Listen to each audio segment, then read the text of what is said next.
essential for companies that risk limits are clear and precise in order to set its totality at board level. This should then be converted to limits applicable to individuals responsible for managing particular risks. It is tempting to ignore violations of risk limits when profits result. The penalties for exceeding a risk limit should be just as great when profits result as when losses result. Otherwise, traders that make losses are liable to keep increasing their bets in the hope that eventually a profit will result and all will be forgiven. Do not underestimate the benefits of diversification. Scenario analysis stress test.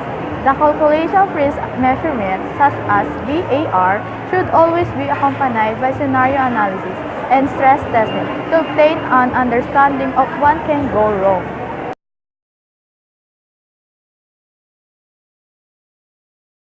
High-performing traders are sometimes regarded as untouchable.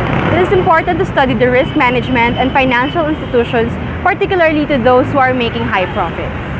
Separate the front, which consists of the traders who are executing traders and taking positions, and middle, which consists with the risk managers who are monitoring the risk being taken, and lastly, the back office, which consists of the record keeping and accounting. Do not blindly trust models.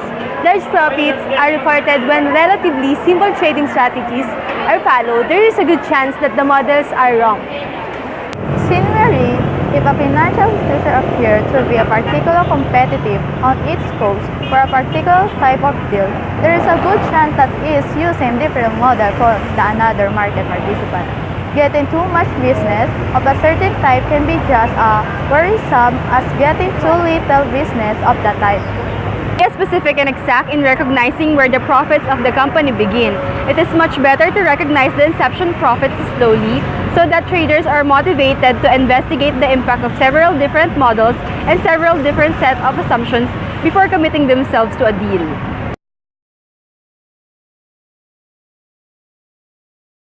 Financial engineers usually base the pricing of exotic instruments and other instruments that trade relatively infrequently on the prices of actively traded instruments. Often calculate a zero curve from actively traded government lands and uses its two price bands that trade less frequently of the run bands. A trader often implies information about the behavior of interest rates from actively traded interest rate caps and swap options and uses it to price products that are highly structured.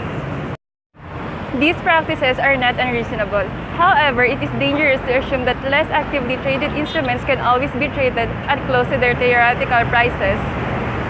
Beware when everyone is following the same trading strategy. In the months leading up to the crash of October 1987, many portfolio managers were attempting to insure their portfolios by creating synthetic put options. They bought stocks or stock index futures after a rise in the market and sold them after a fall.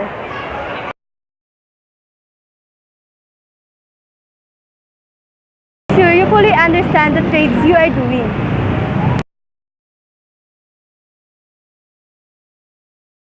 Make sure a hedger does not become a speculator.